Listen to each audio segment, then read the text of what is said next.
The key to keeping insulin low doesn't actually have to do with insulin itself.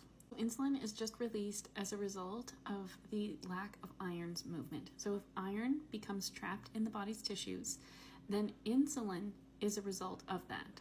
If you haven't heard me discuss how iron moves, then go back and watch some of my previous videos. It's quite literally what my page is all about and is the main way that I help my clients increase their overall wellness.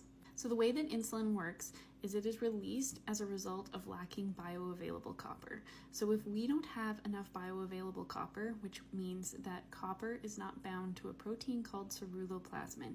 So if you think, for example, women who have a copper IUD, they struggle, they think that copper is toxic, and it's not that it's toxic, it's that it's not in a bioavailable form. So it's not in a form that our bodies can use. If we go back to the 1930s, the average amount of copper that somebody would consume would be anywhere from 4 to 6 milligrams a day.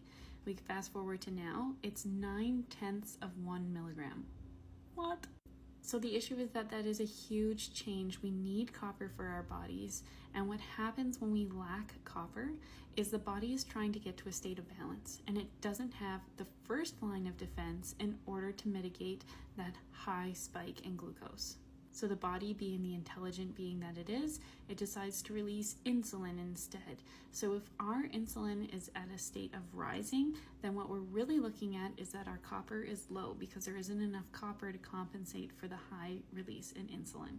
When I said at the beginning that insulin isn't actually what we need to focus on, it's that we need to focus on the movement of iron, the amount of copper that we have in our body. Focusing on copper can help reduce our insulin levels and increase our overall wellness.